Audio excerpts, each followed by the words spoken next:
Shortly, I will be introducing my guest to you on the program, but we're essentially going to be talking about the outcome of the vetting yesterday.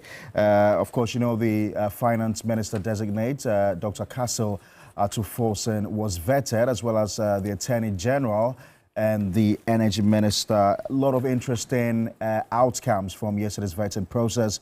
We did hear from the energy minister designate that government intends to inject some local participation in the energy sector, especially at the distribution level. A lot more of these issues came up with reactions after that, and what form this is going to take, whether in the form of a concession or a complete privatization. We'll be looking at these matters shortly. Also, we know that President Mahama has ordered for the immediate suspension of state land transactions. This is following from the work of the oral team yesterday. We do know that the leader of the team, the chairman of the oral committee, if you like to call it that way, Samuel Kujito Blakwa, has been speaking a lot about the findings from the investigations.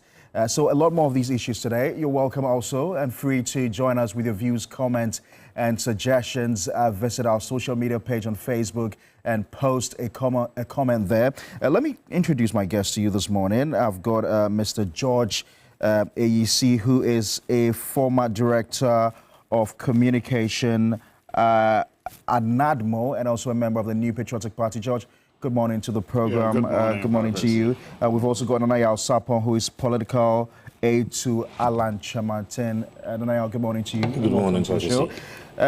On Zoom right now is Nana Amwesi the Sixth. He is also executive director of the Institute for Energy Security. Nana Amwesi, good morning to you and welcome to New Day. Good morning, Pakwesi, and good morning to your viewers. Right. And let me humbly suggest that you refer to me as Nanamwesi, the seventh and not the sixth. The seventh. Okay. Yes, the seventh, right. Apologies for that. It's the seventh, actually. All right, so let's go back to the vetting committee and hear excerpts of that meeting yesterday with the Energy Minister designate, the Honorable John Jinapo. Listening to your answer to Dr. Kabiru's question, the impression you create on our minds is that you are not against the privatization of ECG. From what you said, you are against the PDS in terms of the approach. So can you tell us then whether your government is for the privatization, the full privatization of ECG? We believe that they should be. Go ahead. Thank you, Chairman. We believe there should be private sector participation. What we intend to do is to form a 7-member committee chaired by technical experts, legal experts, financial aspects, and some industry players, and even somebody from the consumer side. What we want them to do is to get us a framework, looking at best practices. Would the concession approach work or a full privatization work? We will stay off as politicians, let them get the framework in a more transparent, open, frank manner. Then when we get a buy-in of Ghanaians, then we can set the standards using an RFQ, an RFP, and then a competitive tender process. Let me make this clear. We are not going to do sole sourcing when it comes to the ECG private sector participation. Competitive tender process with some element of private sector participation using local content, and then we set the KPIs so we make progress. And so we are clear in our minds what we intend to do. Thank you very much, Mr. Chairman. Thank you too. He has a further follow-up question. Honorable nominee, so can you let us know the time frame for this engagement? Because Ghanaians will be anxious to know. What's the time frame you are looking at?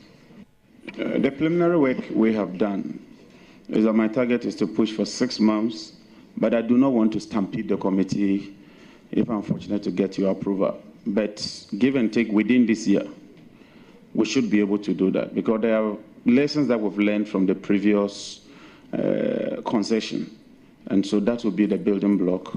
But like I said, we want to do that in a very transparent, open manner and get the best for this country. Thank you. Thank you very much. All right, so those were excerpts of the vetting committee meeting yesterday, and that vetting was for the Energy Minister designate, the Honorable John Jinapor. Let me start off with Nana Mwesi VII, who is Executive Director of the Institute for Energy Security. Nana, so I'm sure you had that vetting process of the Energy Minister yesterday, and the need for government to seek private participation in the energy sector, especially at the distribution level. Why is this important at this time? Well, thank you once again, Pakwesi. The involvement of the private sector has become critical this time around because of the inefficiency we see in particularly the ECG, the major distributor. Pakwesi, ECG sits at the end of the value chain and is supposed to distribute and collect the revenue, ensure that it deposits it into the cash waterfall mechanism for fair and equitable distribution of this revenue to all the utilities that were involved in power generation and distribution. Unfortunately, we've seen that ECG is unable to collect the expected revenue in full. In some months, the PRC tells us that ECG is unable to collect even 50% of the expected revenue. That is what it can collect at the end of the day. Also, we've seen technical losses in the ECG rising each passing day.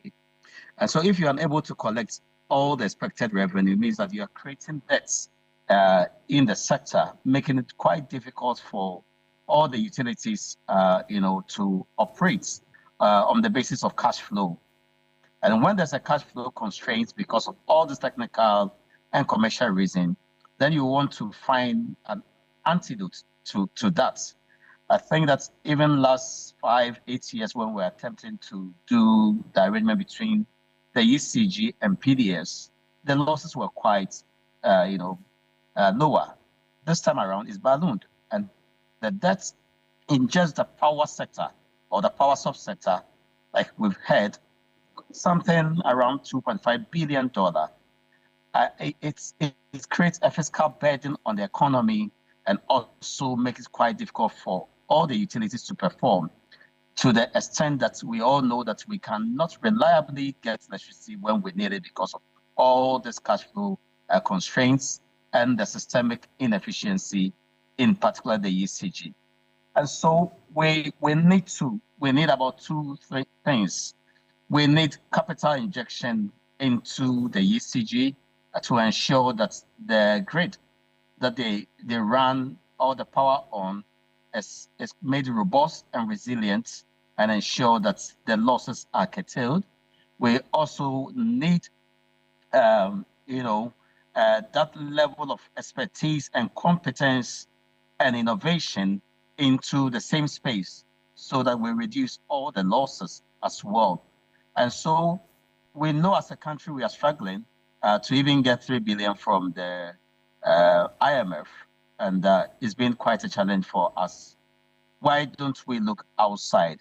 And so private sector participation takes the risk of government and the burden of looking for money to manage its own system. The private sector equally comes with technology, innovation, and efficiency, like I mentioned. So to this end, we believe that the private sector is key. But of course, we heard the minister said it right, that they'll be looking more internal for the private sector participants than external, because if you are going to give this to a foreign company, then we should be ready to see capital flight at a point in time. And that's also creates a strain on our city issues. And so we look within and look for some group of people that have the funding arrangement, and probably we buy also the technical operatorship side. And so because of all the inefficiencies and the challenge and the resultant of doomsaw and inconsistent power supply, it has become critical that we introduce a private sector into the stream, like we see. Now, based on your experience and your workings within the energy sector, would you call for a full privatization or a concession arrangement, mindful of the difficulties that occurred with the PDS? We know the challenges that occurred with the PDS where, there had to be a securitization of the ECG assets, which led to the variation from a bank guarantee to an insurance guarantee and all the challenges thereof. Well, the minister said that they will test a lot of models, whether full, private sector participation or concessionary arrangements or any other model. I'm sure they will do a stress test on all the models to find the most fitting one. But we see the PDS ECG concessionary agreement or arrangement did not fail because of the model. It failed because of lack of due diligence and poor governance structure around that. If we're able to, rise beyond this, challenges, I'm sure it will be good for us. You can choose the best of models, but then if you fail to do the right thing, ensure value for money, due diligence, transparency, involvement of all stakeholders, you will definitely fail. Just like has happened in other countries, as we know. Talking about the debt within the energy sector, the IPPs who are owed several millions of dollars, the need for government to be able to procure some crude to be able to power some of our thermal plants to ensure consistency in energy supply. Where are we now? And do you think that the current arrangements that have been put in place by the president and his team of advisors is anything that's going to ensure results for us? Well, the fiscal constraints is what sometimes creates the challenge for all the utilities, to the points where some of them are forced to shut down or threaten, shut down. The WAPCO does so. The IPPs also does it sometime because they will tell us that they're also unable to operate if they don't have the cash flowing because of the debt in the sector and the ECG's inability to pay them what is due. I am convinced, looking at the type of leadership the president has shown over the last 12, 15 days since he was inducted into office, and that means that the type of engagement that he's doing with all the stakeholders in the power sector, particularly the IPPs, I'm sure that even if there are intents to push government to the wall because of the cash flow issues, they will seek to understand and also work together with government to produce some result that will also give them their money. Government was able to speak to WAPCO to at least defer the plant maintenance, which inevitably was going to cause some natural gas flow disruption and also doomsaw. That level of engagement, transparent and in a more subdued manner, got the results, and they have agreed to extend it to another day so as to afford them the opportunity to bring in the fuel and plan well for the maintenance. Same path, if it's followed, will give us some results. And Progressive Watch, again, the kind of committee that they put in place quickly and the extended stakeholder involvement got all these results. We understand we can't get money in one day to fix all the issues, but engagement, and some level of respect to all the players, I'm sure some understanding will be reached for us to buy time and resolve the issues.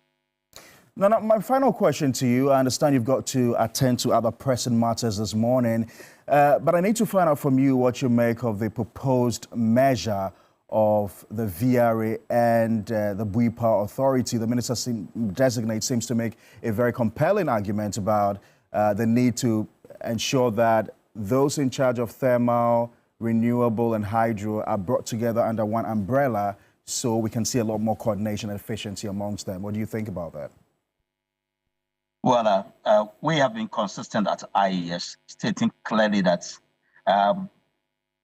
there is absolutely nothing wrong with merging two companies or three.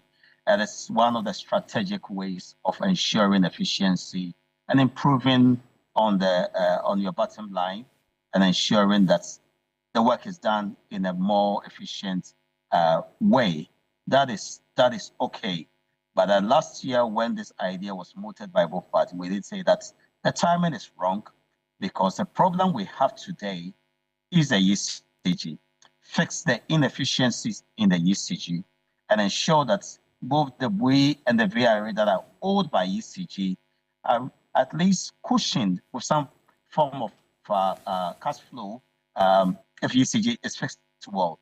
When you do that, then of course you can choose to merge two performing companies together that have good cash flow and asset base together to ensure that you get the right result out of it. But if we don't do that and we choose to merge two companies, hive off some of the assets of VRA, leave them with only the hydro and take the thermal elements that really result into exports, giving them some free cash flow when they're even struggling under ECG, then of course you are making them more weaker. And so we are not against the merger. It's a strategic way of ensuring efficiency and performance. However, we must first work on the ECG, fix some of the problems, then we go to that level. I'm happy that the minister is not in a haste to do that, but he watched the space and calculates well before doing that. But at this moment, the timing is wrong. Let's buy a little time and see how it can give us the best of results. And I'm Wesi the 7th. I've got to say a big thank you to you. Thanks very much for joining us here on The Big Issue. Nana Amwesi the 7th is the Executive Director of the Institute for Energy Security. He joined us for some perspective on issues pertaining in the energy industry. Let me just quickly come in studio and introduce to you my guest, George Kwejo, AEC, a former Director of Communication for the New Patriotic Party, for NADMO, I beg your pardon, and a member of the New Patriotic Party. Nanaya Sapon is a political aide to Alan Chematin. Nanaya, good morning to you. And of course, Fred Agbenyo is MP for the Guan constituency. Fred, it's good to see you. Good to see you, Pawesi. It's been a long time. Yes, you've abandoned your brother. Yes. I have abandoned you, right? Yes, you abandoned me. Congratulations on your victory. Thank you very much. Well-deserved victory, you say? Thank you. Okay, so you're also free to join us with your views, comments, and suggestions. Just visit our social media pages on Facebook and on X. We're also streaming live on Facebook and also on your DSTV channel 279. Let me start off with Fred. Let's start off with, I need to pick your thoughts on the vetting process yesterday. I'll pick your thoughts on the vetting process and what you make of the proceedings yesterday in Parliament before we delve into the power issue. Well, Pawesi, thank you very much. And let me say good morning to our cherished viewers, especially the people of the Republic of SAR, as I choose to call it, of Sandro Gofi Akpafo Lobi and Likpe. And also to my colleagues. It's been a while. They're looking good though. SAR has 2 MPs now. You do? MPs. You. Anyway. Well, unfortunately, I couldn't follow the vetting that took place yesterday because we are currently embarked on an orientation exercise. It takes virtually the whole day, And so I couldn't sit behind the television. I couldn't walk into the room there to watch what is happening over there. But before I went to bed, I saw, pieces of it on television and on social media. And I think that almost all the accounts I've read so far indicate that the people who appear before the vetting committee, discharge themselves very creditably. They know their staff. The good news is that most of these people have worked in this same sector. long before now, they were deputy ministers. If you remember, under President Mahama for 2016, George Paul was at the Energy Ministry. At that point, he was virtually in charge of the sector, because then the sector minister had resigned, and so he virtually was in charge. And if you listen to him, his understanding of the energy sector, the challenges and the problem, and how we intend to navigate our way out of the challenges, it tells that really he knows his stuff, and I believe that with the cooperation of the actors in that field, we should be able to see a change and a transformation in the sector. Honorable Ayeni was a former Deputy Attorney General, and so he has also worked over there before. And he seems like he's a lecturer. He's teaches at the law school, and he's been in Parliament for all these years. And so I believe that he's coming on board. If you look at the way even Ghanaians perceive our legal system, I think it's not too good. If you look at the perception, then perception people have about that particular arm of government, I believe we're able to work with the Chief Justice and the people who matter to be able to bring about some transformation in the sector, and also bring about some confidence that Ghanaians will believe, in the legal system, that when you go to court, you get fair hearing, and then you'll be treated fairly. I have confidence in him. I believe he's going to discharge his duties creditably well. Honorable Dr. Tufosin, ranking member on finance in Parliament, the majority leader, was a former deputy finance minister, and all the time that the MPP government was going through challenges, he was always talking, he was always prompting them, was telling them that, hey, the steps you are taking, you are going to run into this challenge. Unfortunately, they didn't pay him, they didn't listen to him. Otherwise, we wouldn't be where we are today. And so I believe that he has said he wants to see to it that at least we are able to stabilize our economy and make sure that the price of goods and services comes down, especially the food sector. If you look at the food inflation around 27%, and once the price of food is up, it affects almost everything. And so he's going to look at that. He's going to make sure that more capital is injected in the agricultural sector so we can produce more food, if indeed we intend to improve on manufacturing. The raw material necessarily must be from the agricultural sector, and so we need to inject more capital there, and then make sure that we get some efficiency from that particular area. I believe we're going to do a good job. So far, so good. And the way they have started, the way they are moving, there is hope that in the coming days, all of us will see that this country will change, this country will start on a different path that we can all be happy with. So we wish them all the best in their new fields. I'm sure in the coming days, other ministers will be also coming. And then once the full government machinery is put in place, we expect nothing but the best. Now, have they started on a hopeful note? Thank you very much. Good morning to you and then your cherished viewers, and good morning to my colleagues. I was asking my brother if his tenure in office ended with that of the president, because I know that when you refer to him as former, but watching the vetting yesterday, first of all. So you watched it? Yeah, I followed quite a number yesterday. First of all, I would wish and want to congratulate the President, His Excellency John Dramani Mahama, for his choice of persons to the first 3 ministries. I would have wished he did 4 ministries for me. Why? Finance, Attorney General, Energy, Trade and Industry. Because they are very critical areas, especially with regards or with respect to the agenda he's pushing, which is the end results, the 24-hour economy. I wish that one of the priority areas he should have appointed first, in addition to these 3, was the trade and industry, because you cannot have a 24-hour economy without an industrialization agenda. And so maybe his next appointments, we would see the trade and industry. But one good characteristics of a good leader is your ability to be able to put up a team to pursue an agenda of your vision. And so his ability to make these choices is excellent. If you look at the finance person, Ato Forsen, an excellent finance brain. If you look at his CV, having served on the Select Committee of Finance, having served as a Deputy Minister of Finance, having gotten his PhD through, you will notice that he has both the academia and the practical experience. And for that matter, he has no excuse not to succeed. If he does fail, it means he has failed both the academia and he has failed those technocrats who have worked with him, because he has been there before. Jinapor is an excellent brain. I mean, when I looked through his CV, and then I looked at some other CVs, I said, this is Brenya from one point to the other and to the other, and now a PhD holder. He's gone through the... Who are you comparing his CV to? Let me move. No, but you made that point.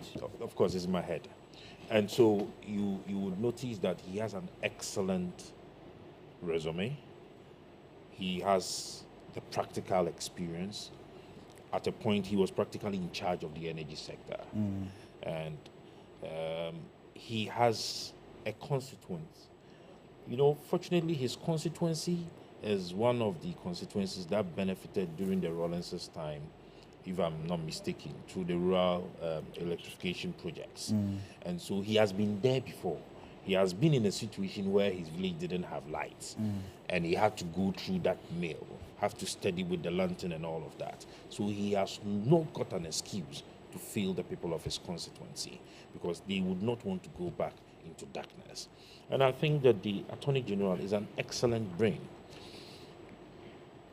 If you look at the personality of the Attorney General, his demeanor, his level of maturity, and his level of in-depth knowledge in the issues of justice and in the issues of law.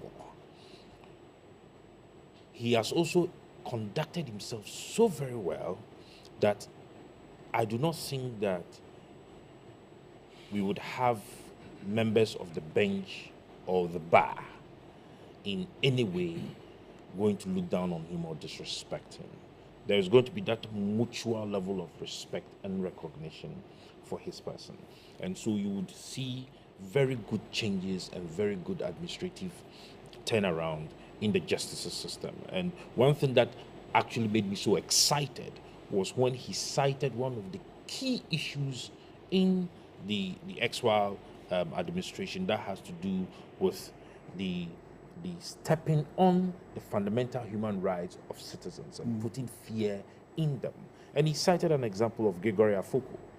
This is a clear example of political injustice, where a gentleman has been lawfully granted bail by a court of competent jurisdiction, and he has been refused after meeting all the conditions of the bail, has been refused, and he's doing, this is the 10th year in custody for no crime committed whatsoever, because the laws makes us to understand that until proven guilty. And he's been in custody for 10 solid years just because somebody thinks he has to be there. And I think that this should be one of the very first issues he has to tackle with. I mean, if not for anything, but for the sake of the young men out there, for the sake of the many people out there who have been victims of political intimidation, who have been victims of political injustice. All right. And I think that President Mohammed's ability to pick these personalities, all right, gives me hope that indeed, even in the state-owned agencies and enterprises, he would pick technocrats and people of fair mind and strategic brains to be able to move and manage these institutions. Because you see, we've gotten to a point where we do not just have to pick people to mine institutions and agencies because of political affiliations. If the person I mean, sitting down yesterday, watching John Dinapo respond to questions, both from the academic side and from the practical knowledge, thinking on his feet, I was like, there is hope for the future. You understand? For someone like you, for someone like you who was very critical of the Nanado administration, I would have thought that you'd be cautiously optimistic, seeing that we had the same people of weight, being thrown out. We didn't have persons of equal weights. Really? Oh my God! Nanado's administration. So I'm giving you an example of the energy sector. You understand? I mean, of course, Herbert Krapper did an excellent. No, it started with Boachi Jaco. So, how many days no year?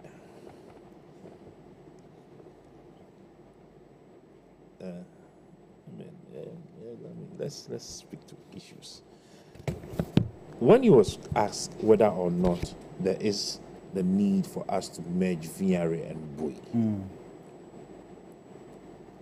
all the energy sector players who have strategic managerial minds have always suggested there is a need to synchronize these agencies, put them under one umbrella, and then we would have a supervisory role being played by whatever company that is going to be formed or whichever name that is going to be there. The fear of these workers is whether or not they would lay them off.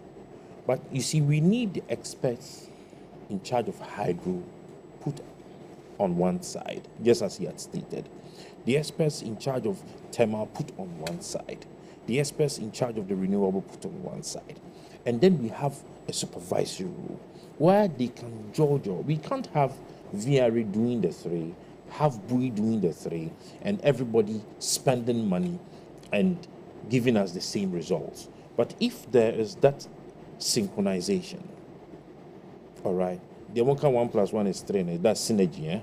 There will be that synergy. We would spend less and gain more. You've got to wrap up for me in a minute. This was just preliminary comments. We would spend less and gain more. I mean, to me, the appointing authority, which is President Mahama, has done an excellent job, at least for now. For now. I mean, I do not want us to sit here and begin to push him to the wall. He has just taken over, and his ability to be able to have the peace of mind to make the picks is very important. And we've had bits and pieces of information around that he's going to pick up technocrats and well-established captains of industries to manage these state agencies aside the ministries. And I think that sitting where I am now and seeing the three he picked, I am meant to believe that indeed he will do it. Many on social media thought the minority leader was unnecessarily disruptive. You've got a minute to wrap up for me. Yes. Yes. You see,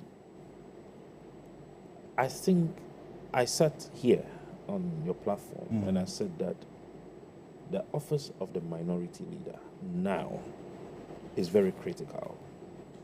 And I said that there was the need for the NPP to pick somebody who would be able to manage himself, manage his ego, and be able to blend knowledge and maturity. Afenyo is a very fine brain, but I do not think that he has what it takes to be in the office of minority leader. That's not fair. That's not fair. What have I said that is not fair? I mean, this is a man that was selected out of many by the leadership of his party. No, you've not said anything. You've not said anything. No. I mean, they made a pick, and I am telling you that my opinion is that comparing him, his performance now, to persons like Che Mensah, who was minority and became majority, comparing him to somebody like Haruna Idris, who was minority, became majority. The personalities. He's a fine lawyer. He's a fine advocate. I said he has an excellent knowledge. Fine brain. So what's as a your lawyer. difficulty with him? My difficulty with him is his ability to be able to manage his ego. His ability to be able to blend the knowledge he has and the maturity needed for the office he is occupying. You see, you are dealing with a parliament where it is not just a minority, it is a micro-minority. And so you should have that ability to be able to catch the attention and be able to get the greater persons on your side to push your agenda. But when you want to be seen as being in charge and control, yesterday sitting and watching him, it was as if he was co-chairing the committee with the first deputy speaker. And this is a piece of advice to the first deputy speaker. If he does not stamp his feet on the ground, we know he's not a media person. We know he always wants to work from the background. But unfortunately now, he's taking that seat and the whole Ghana is watching him. This is his first test to see whether or not he'll be able to manage the office of the first deputy speaker. And if he does not stamp his feet on the ground and allow persons to bully him, because we are watching. Everybody, he was being bullied yesterday. He was being bullied at a point, Part and Patrick Buama, where, for lack of a better expression, they were even sad. No, he was being accommodating. He was being very accommodating. To an extent that Patricia Pieje and Patrick Buama's statement when they made was literally trying to say that let us accommodate Afro-Americans. Yeah, but what's wrong with the leader being accommodating, the chairman being liberal, accommodating? Did you enjoy watching the veterans yesterday as compared to that which was chaired by my own father, Joe Wise, and that is that a question to me? No, I'm afraid I can't share that opinion. No, you can share your opinion. No, I can't. Of course, it's a panel discussion. No, I can't share that opinion. You should be able to share opinion. What I saw. You're a Ghanaian and you have been in the broadcast. Been in the broadcast field for a very long time. What I saw was a chairman who was very accommodating, who was very liberal. You didn't see that. You are being hypocritical. Really? You are being economical with the truth. Oh. Tell Ghanaians. Shall camera them the Ghana. No, but after watching, you were in the industry when she was Haruna Idris was chairman. I started watching from Benjamin Kumbo's time. And you would sit and tell me that the ranking member, the behavior of a ranking member, is not a ranking member because the chairman is the first. Yeah, he's speaker. a ranking member. Then the vice is the majority. No, the minority is a ranking member. He's a ranking member. And in all of the four you have witnessed, has this been the behavior of a ranking member? No, he's only different from the rest. Let me bring in. Let me bring in Mr. AC. Then it is a scene. Let me bring in Mr. AC. To hide something. No, I'm not hiding anything. He's only different from the rest. Industry for a very long time. No, Afenyo is only different from the rest. You have an opinion. Afenyo is only different. He's only different from the rest. Mr. AC, let me hear from you. Good morning to you. It's good to see you hosting the program. Good morning to my colleagues, the Honorable Fred Agbenyo, a well-deserved member of Parliament. Congratulations, bro. You've really paid your dues to your party and your nation, and your people have really acknowledged that. I'm so happy for you. Good morning to my colleague, Nanaya, who is trying to be very mischievous this morning, unfortunately. Good morning to our viewers, especially the leadership of the New Patriotic Party. Yes, the vetting. I thought I didn't watch it fully because I was engaged in the program. And then the snipers that I watched, yes, and I had some calls too from some other friends who thought my leader's line of questioning and co was a little aggressive and not something that will put us in a better perspective. That is the comment of the person who called me, a reverend who called me. wasn't too happy with it. But whatever it is, the minority leader is doing his job. You need to hit the, nominees to be able to get the best out of them.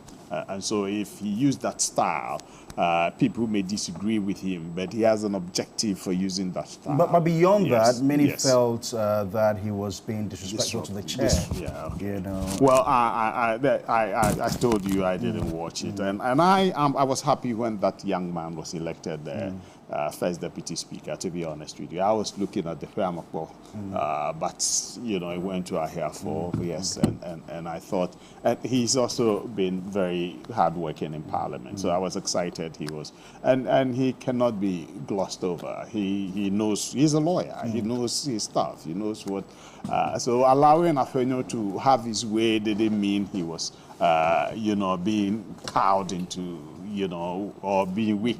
I don't want to believe that. He gave him, yes. But I think also it was the optics. Yes, what the people optics, saw. yes. It didn't look good. Yes. They thought it was my being reverend asked whether it was a cross-examination.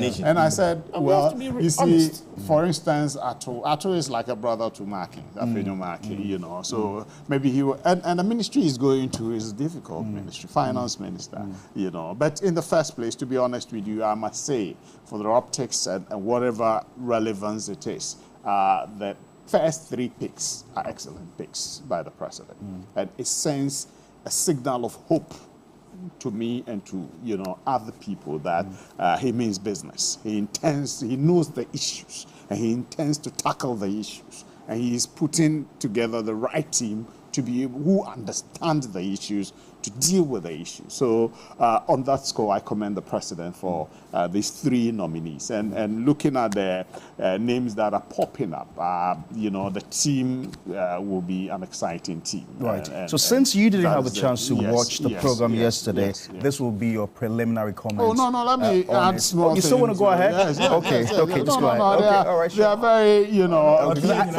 I wanted us to delve straight into the power. Yes, we'll get there. But just a brief this thing on with Ato said earlier, Kesiel Ato Forson, he's been deputy before, and he's been a ranking member on the finance committee, and we saw his delivery and performance there. He also understands the issue, and he said key things. One, that he's going to bring back the toll booth, which I agree with him in absolute terms. That is something we support. And he's also said emphatically that he's going to take away his first budget, the betting tax, and by the end of the year, he's going to take away the e-levy and all that. So I think these are emphatic statements that he's made. And, the alternative, what it tells me is that they've made the proper arrangements to look at the alternative. He's talked about efficiency, revenue collection efficiency, if that is going to make up for that. Because we in Power, we had projected making revenue to GDP moving from 13.8% to about 16.8 to 18%. That's been our target. And he's reiterated that is his target. He's pushing, and I'll support that, But with the taking away of the, e-levy and co, the efficiency must be strictly enforced so that he'll be able to meet those targets. I think it's a good thing that he said. Coming to Ayine, Dominic Ayine, as said earlier, he's a lecturer. He understands the legal stuff. He's one of the respected lawyers we have in the country, and he acquitted himself very well. He touched on something that was so interesting to me, because I had raised the issue, the legal basis for the oral. You get it, especially when the president had not assumed power yet. He answered it by citing 41, Article 41, giving the power for oral to be as citizens calling for accountability and co. I think he's given us the basis for that. So I think that is good. And my brother cited issues of he thinking focal matter and all that. We'll get into the details with time, okay? So let's leave it at that, because it went, what was the basis for saying they are not, if he met all the bail conditions? Bail conditions, why was that stopped? It means maybe there's the possibility that he would escape if he were granted that. Escape? Okay. Yeah, Escape? No. Sorry, he will leave the jurisdiction, maybe, or want of better word. No, don't worry. No. I'm saying if he's met all the bail conditions, what is the basis? Maybe the authorities were not satisfied that they can, trust that he will be within the jurisdiction. That's a different matter. Then the last one of my good friend and brother, John Junapo. Incidentally, we all happen to be SRC presidents at the same time, Okay. And I must commend him. He's worked so tirelessly. He's raising through, and he has an appreciation and understanding of the issues that in the energy sector, and I was excited when he was named, and he did approve that at the vetting this thing yesterday. He knows what he's going there to do, and let's wish him all the best. He's talked about the private sector participation. I think it's about one of the topics we are going to be dealing with, and how it's going to be. You kept asking concessionaire or full privatization. Right. That's what we're going to be talking about. I can start off with you. So these are matters that we need to so let me start off with you. Yes. Government is hinting of a possible privatization in the energy sector. Yes. That's what the energy minister designate said yesterday. What do you think about it? Yeah, there are pros and cons, as you put in your topics, for the move towards privatization. The first one is, I'm a bit surprised that a social democratic party like the NDC will be delving to look at privatization of state assets. That notwithstanding, I think it is the right way to go, to bring efficiency to bear in the energy sector. It's especially when you look at one of their flagship policies, okay, the 24-hour economy. It is going to be driven and held by the energy sector. Okay, and so whatever they have to do to ensure that the energy sector the lights are on and the energy sector is functioning properly to power the 24-hour economy, I'm all for it. So that is one aspect. When you privatize, whether it's going to be concessionaire or full privatization, whatever they opt for, the argument was made that he said he doesn't believe in the PDS approach. But if it's concessionaire, it was invariably that you are getting the private sector to come in, okay, with your assets and everything, but then revenue collection, experts injection, and other things to be brought on board. So if that is going to help, I heard Dubik yesterday, lawyer Dubik, on your network talking about, the need for injection of capital into ECG. Very, very important, strategic, and I think I agree. So if you're bringing the private sector that has the capital, the needed capital and expertise to be able to push, bring efficiency to bear in ECG, that is very important, and I will support that. The revenue collection angle is also very, very important because this cash waterfall mechanism that was agreed upon and was operational, there were challenges. And Dubik also yesterday, when I listened to him, said he was worried that you just take the monies and then you put it in a pool and then you distribute it to the participants in the IPP arena. You get it? And all the players in the arena. He thinks there's a bridge, financial bridging or something, which means there should be a bank involved, okay? So that the money, he said as of the time he left, that month he had raised about 1.3 billion. Per month. Okay, and if you are saying the capitalization of banks is at around 400 million, you can get banks to get weighed in where there'll be some credit space for you, and then you can roll over the money a little and be able to get all the participants sorted. Okay, he brought some technical, intelligent suppositions into play, and I thought we should look at that instead of just taking the money and giving it out to that. Today, before speaking to Nana Mwesi, you did say revenue is around 50%, right? Collection, and it's not too good, in spite of all the technology we've No, put I think many into in the space. industry Yes. have justified the privatization of ECG. Yes. I mean, when you look at the technical and distribution losses that we've seen over the years, and that's how come it's been supported, widely, across. I mean, when you look at industry players and what they say. The challenge, however, with the PDS, which you've enumerated, which a lot of people have talked about, is the model. We know how, Parliament had asked for its securitization because ECG was giving out its assets. And so there was an agreement that there was going to be a bank guarantee. And that was varied from a bank guarantee to an insurance guarantee.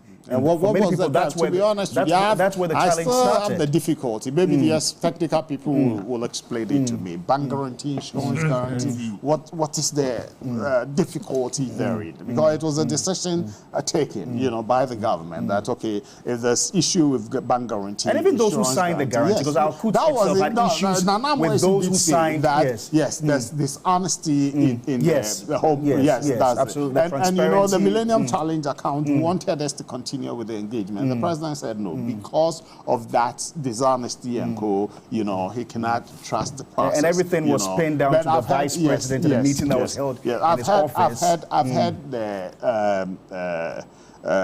I've read somewhere that President Mahama intends to re-engage the United States for the 190 million whatever. It's good. It's a good move. Let them do that. The issue of accountability too is important when you bring the private sector in. That is something we need to be looking at. Now, those who are speaking against the participation of the private sector are looking at the strategic nature of ECG. You get it? As national security asset. So what does it mean if private sector, they take over and the players therein are more foreigners than the Ghanaian? What happens in case of a national security issue and you have challenges? That's been some of the arguments that people bring in there. Some also make the argument that there should be a hybrid, private and then government participation in all that, so that the leadership efficiency can be brought in. Who appoints the leader? You get it. Then what does the leader bring to the table in the case of enhancing revenue collection and efficiency of ECG?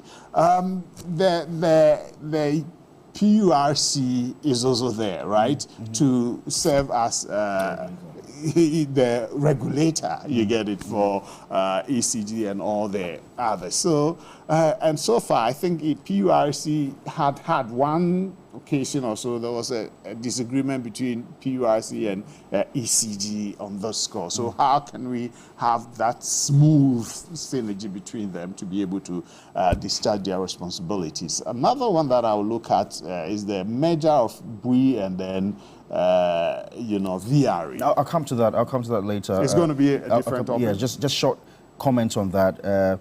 So before I go to Fred, Chumbuafo is saying good morning to you. George AC is looking dapper, pao. Nothing like a few days in opposition, Greetings to my brother Fred Agbenyo. I echo George's sentiments. Fred has paid his dues from center referee in Division 3 football through being youth organizer at the Yawaso West Wogan constituency to MP for one constituency, Loki. Asked Fred why he ceased being a referee. And then he says, I won't prefer any commentary on Appenyo Markin. This country needs to heal and move forward. Commentary on Appenyo Markin's behavior doesn't inure to our collective forward march. Suffice it to say, the crab that keeps flashing its claws in an attempt to intimidate the chef is the first one that will end up in the soup. So that's from Chumbuafo. Edwin Bachman says, I think he's a member of your... He says a major challenge in the energy sector is ECG buying energy in dollars but selling in cedis, leading to losses whenever the cedi depreciates. The Minister of Finance must therefore prioritize forex management as it impacts the entire economy. Fred, let me take your comments on this. Good morning to my boss, Kojo. All right. Privatization is not a new thing. You know, several nations across the world have tried that model and it has worked out for them. I don't know why all these many years we have not been successful when it comes to privatization. Now, if you go and check the history, somewhere in the 80s, you know, the UK government has to privatize even the UK gas, you know, even their telecommunications, they had to privatize it. And when they did, you know, they saw enough capital injection in the area, they saw efficiency and all that. They created a lot of employment opportunity for, you know, especially the young people in that country. Russia tried it didn't work, you know, in the 90s when they privatized some of the assets. As a result of this thing about transparency, you know, people go and buy government assets very cheaply, and then they will go now enhance it and make money. So it rather created economic inequality that people who are connected to power, connected to big people, are given state access to buy, and then it became very, very rich at the expense of the state itself, and the state was not getting enough revenue. Go and check Japan, they did it with their railway industry around 1987. They also privatized the railway industry, and we saw efficiency, you know, we saw enough capital injection, the infrastructure was improved, and it created a lot of employment opportunity. They were paying the state and what have you. Even India, go and check their fertilizer industry. At a point, they had to privatize it. You know, again, there too, we saw huge improvement, efficiency and infrastructure development, employment and what have you. But if you come back to Ghana and you look at all the many state institutions that we have privatized, the question is, where are they today?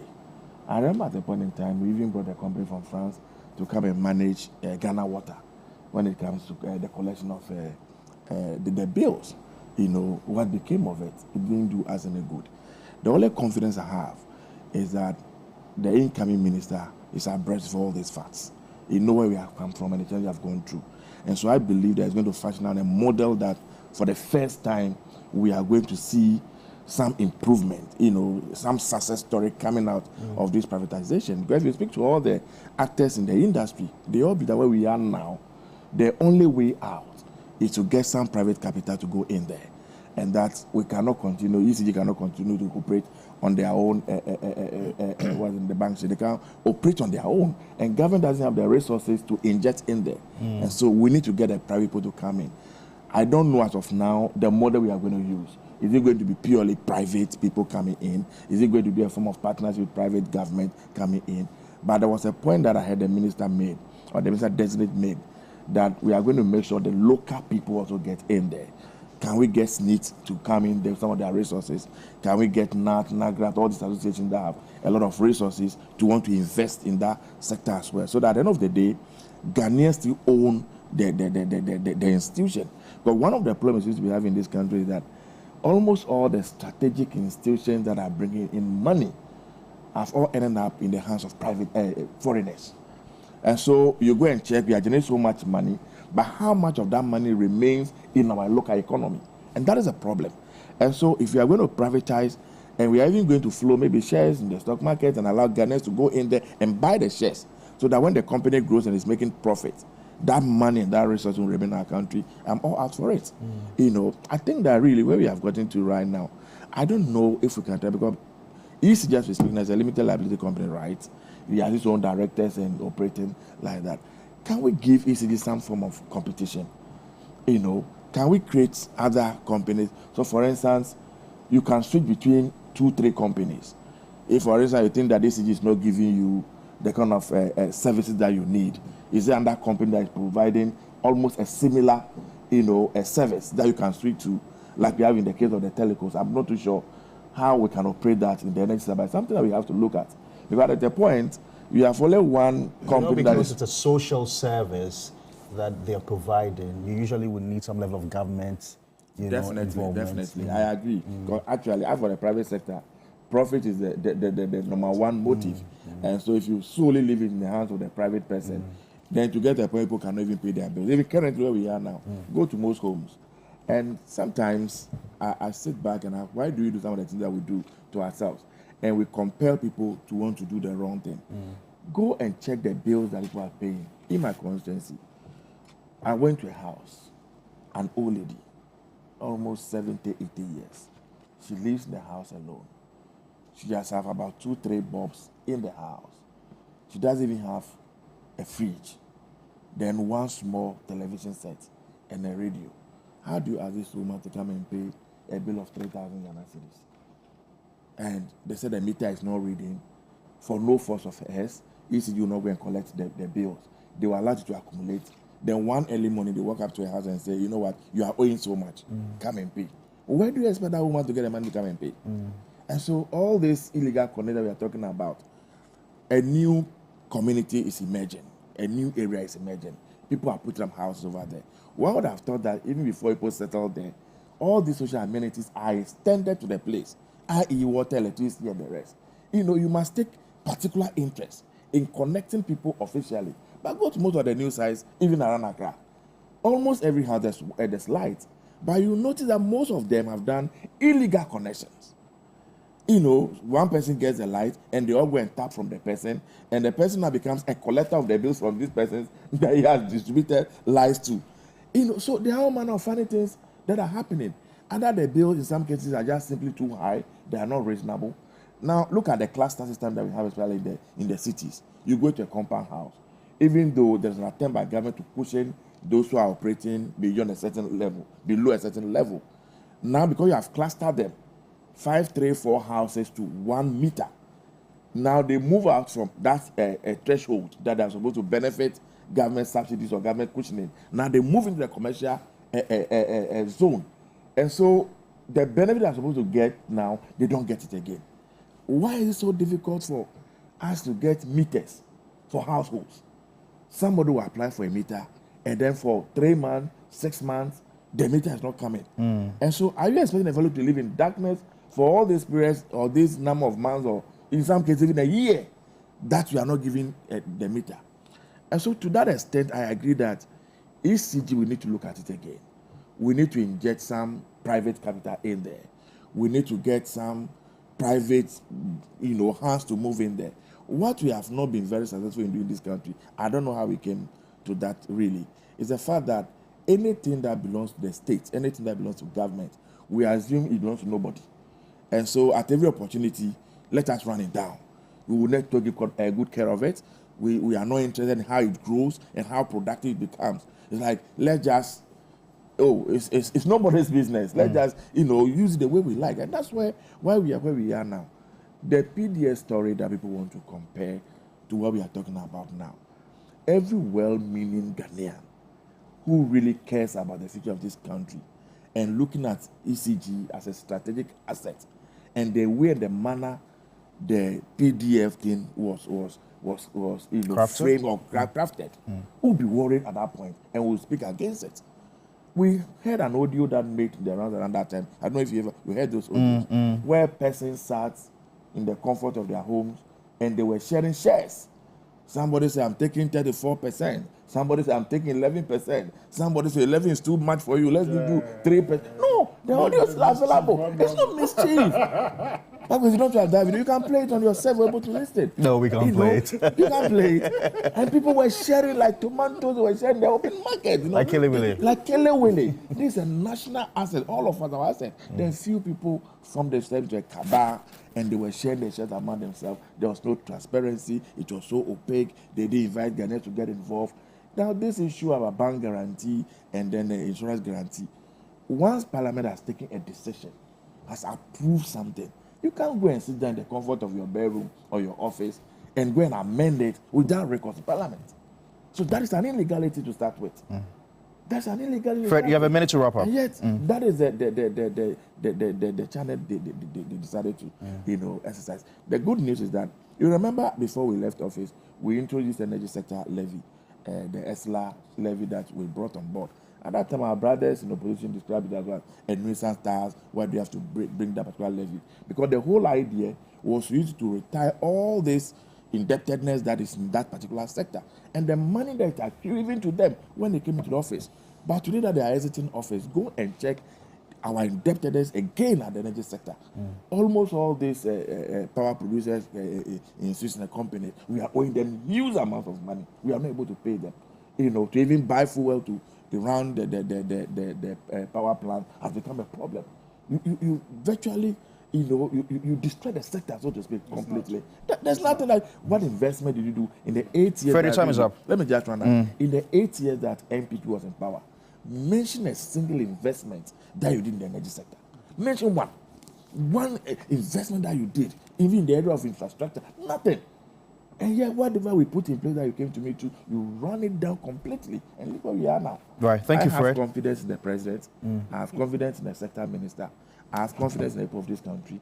I know all the actors in the state are going to support the minister and the government and make sure that we come out of our current predicament and have an ECG that all of us can be proud of, an ECG that can give efficient service to all of us, an ECG that can build this asset, and all the losses that we are talking about, they can get them off their way, so that all of us can benefit fully from the ECG services. All right.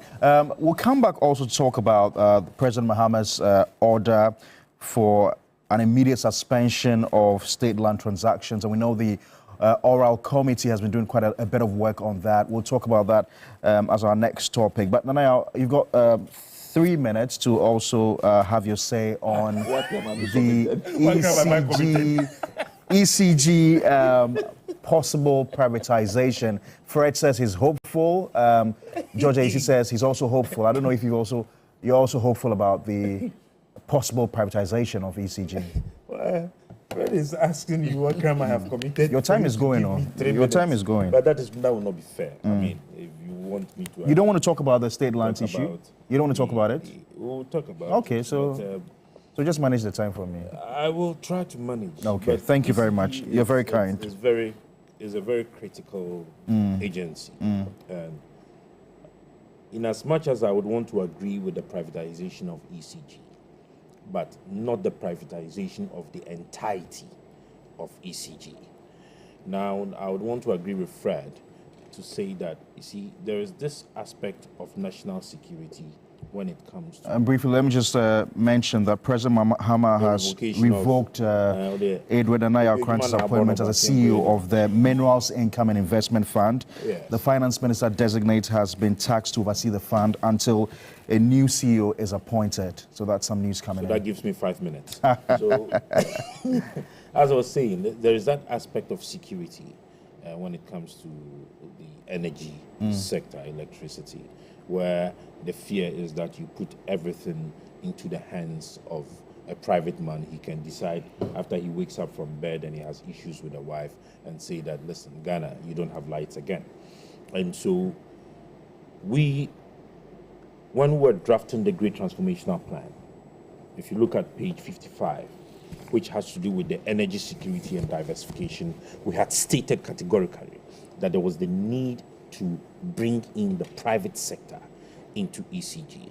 And we were talking about actually looking at areas, outsourcing areas of the retail, all right, that has to do with the metering, the billing, and the collection of the revenue. Because if you have listened to all the experts, where the problem has to do with money, revenue, the wastage. That has been their prime area. And if you listen to Jinapo yesterday, he said that it has now been increased to about 40% of the revenue. So you will notice that they would collect 100 cedis, 60 cedis goes into the waterfall, whatsoever the cash waterfall, and 40 Ghana cedis is unaccounted for. They are not able to trace it. It means that there is an issue with revenue collection. But if you had put a private man in charge of revenue collection, if you have put a private man in charge of billing and metering, you would not come back to tell us that there has been a shortage or there has been a missing of funds. No, we are able to deal with that. So that aspect of it is something that we ought to be able to look at. But you see, ECG's problem, all of us have agreed that has to do with capital investment. My investigations tells me that the very last government that ever invested in ECG was President Kufuor in 2007. And since then, there has not been any capital injection into ECG. You cannot have an agency or company running when it has issues and yet you fail to invest or put in money into it for expansion. That is something that we have to. If we do not want to privatize it, or if we have issues with the privatization, then let us look for money and invest or inject into ECG. Because the issues of infrastructure, the issues of dealing with the wastage, capacity building, human resource, and all of that has to do with capital injections. If they do not have the money, they cannot do it. So if you are not looking at inviting the private man to join hands with you, then you should be able to look for the money to push in to be able to deal with the situations in which you would have. Now, there should be a clear technical framework that would deal with whether or not we are privatizing it or we want to do capital injection. The way to go. There should be a clear framework that should be presented by the sector minister. He should give us the opportunity as Ghanaians to look at the two. If we are going the private sector way, this is how it's going to look like. If we are going the capital injections by government, which seems to be the sole shareholder, this is how it's going to look like. Then give Ghanaians the opportunity to have a national dialogue on it. I don't know if you understand what I'm saying. So that we have the two phase, and then we know where we are going and what we are getting ourselves into. Sometimes when you have given just the technical people the opportunity to just speak, you would notice that they are not able to actually relate with the end beneficiaries of the whole project. But when you have invited the voices of the ordinary Ghanaian citizen, after you have presented to them the framework, then it will be able to help you have an overview of the decisions that you would want to make. As to the local content, if we want to privatize, it is very important. As to the local content, it is very important because we need to be able to build that Ghanaian support system. That support system ought to be able to build. If we are looking at having a 24-hour economy, we are looking at creating jobs. We are looking at building or mentoring new companies to expand. We should be able to give them that opportunity to be able to be involved in some of these critical sector areas. Efficiency and effectiveness is very key. How do we deal with that? These are some of the areas we need to be able to look at. All right, you are making me rush yes, through. Yes, because I need us to touch on our second subject. But you see, we just got a few minutes. Just a quick one. Right. What we ought to also be able to do is to create that regional power distribution enclaves. This would help us to be able to deal with the wastage in the system. And then to be able to help us direct the power where most needed. I am not able to tell off my hands because I tried to get some information last night as to whether, because I remember that was the reason why we had the Northern Electricity Department, NETCO. And if we are able to have that regional distribution enclaves set up, it's going to help us in dealing with the situation of the ECG. But Pakwesi, in all of it, money is a problem. In all of it, money is a problem. And I believe that if indeed JDM wants to have a very successful implementation of a strategy towards having a 24-hour economy. The key areas you should be looking at is consistency in power supply or electricity,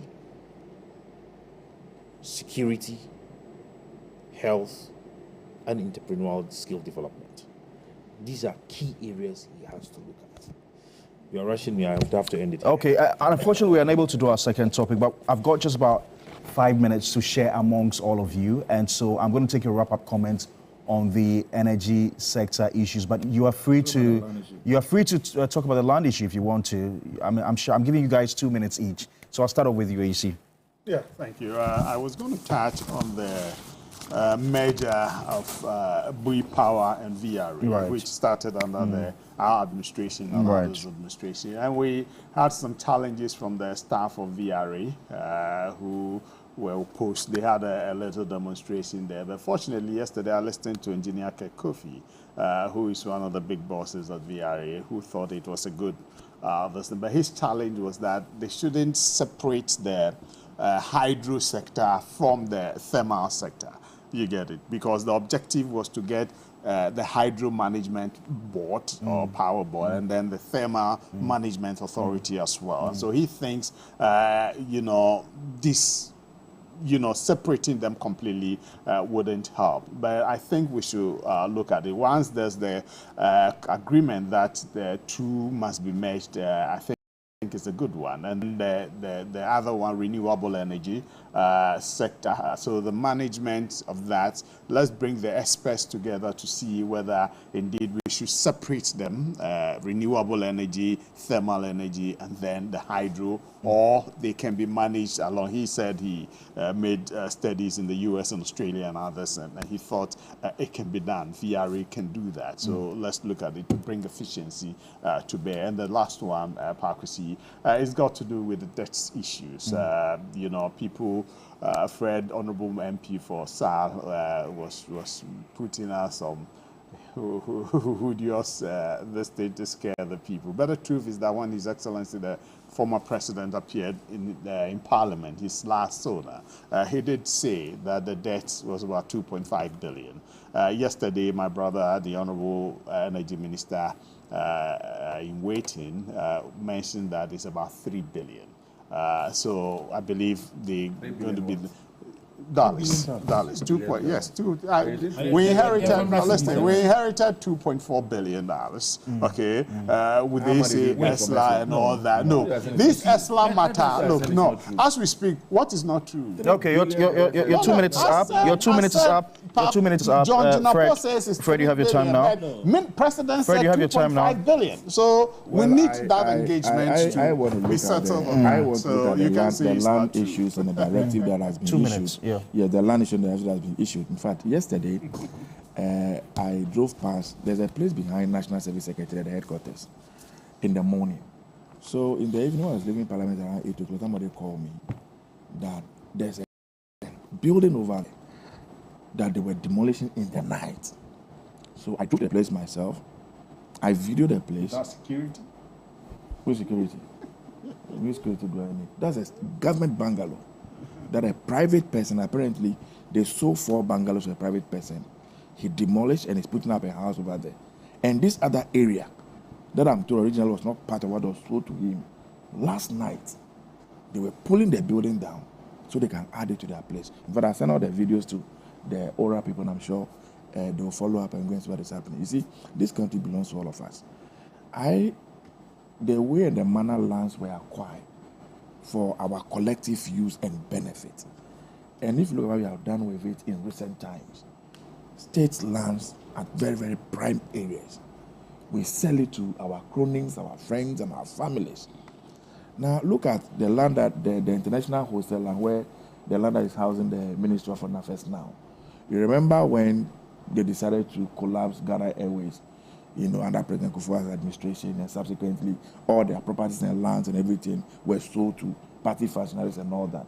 When Professor Mills came into office, then he collected a particular land from the people that they sold it to and decided to build Ministry of Foreign Affairs on it. Is it the opposite or adjacent side of that land? It's a land that President Mahama was giving to GRA for them to build their headquarters. I even cited the documents, everything that showed that land was given to GRA. Today, as we speak, we are told that the former finance minister, Ken Oforiatta, give to a private person and go and see the structure they are putting up over there. Our constitution is very, very clear that when land is acquired from a group of people, but there's a policy, and for land regeneration policy. Now you've got 2 minutes to wrap up. But we need to look at all this. The point I'm making is that, see, go to cantonments, go to a residential area, prime lands, and go and find out how much they are selling. Fred, we've got to go. Fred, we've got to go. Thank you. At the expense of our collective good as a people. So it's something we need to I think that there is the need for us to, as proposed by Alan Tremartin, have a very clear line, okay, and public engagement on the need for a mindset change as Ghanaians, so that we are able to develop the sense of patriotism, so that when you have gone and somebody is even selling a government land to you, for which you know that can be used for a better purpose in future for the benefit of all of us, no matter how much is being sold, you wouldn't buy it. When there is that sense of patriotism, some of these things would not happen. But just a very quick one to the VRA debts issues. You see, the ECG thing, ECG, the thing is, the power is bought from the IPPs in dollars. That's right. And it's sold in cities. And so as at the time, we need to fix the Forex issue. If we're able to fix the Forex issue, it would we can be able to move forward. I think Bachman talked about that. As at the time, oh yes. So you see, there is no capping to it. As and when. Yeah. So you see, as at the time we were handing over in 2017, when you took over, the debt was 2.1 billion. I'm afraid we've got to go. Dollars. No, just a quick one. 2.4 billion. But it was 4.4 Ghana cedis. And the difference, if you cannot be 4.4. Okay, so I've got to go. Thank you, gentlemen. Thank you. My time is up. Thank you very much, George. George AEC is a former director of communication at NADMO and also a member of the New Patriotic Party. Nanaya Sapon is a political aide to Alan Tremartin, and Fred Agbenyo is MP for the Guan constituency. I do appreciate your coming. I thank you. Thank you very much for your comments on our social media page. Helen Ampofo will be back shortly with some very exciting interview for you.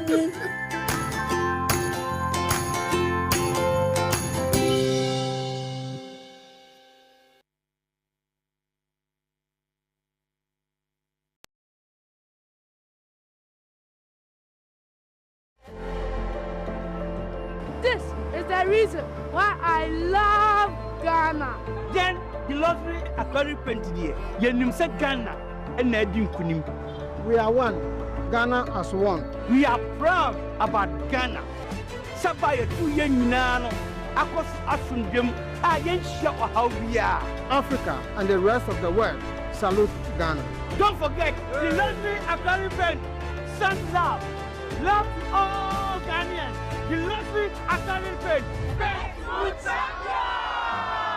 Based on a recent survey, more than 52% of Ghanaians agree farm animal welfare is important. 65% of Ghanaians believe hens live happy and simple lives free from needless pain. But in reality, they are trapped in tiny cages, subject to stress and suffering their entire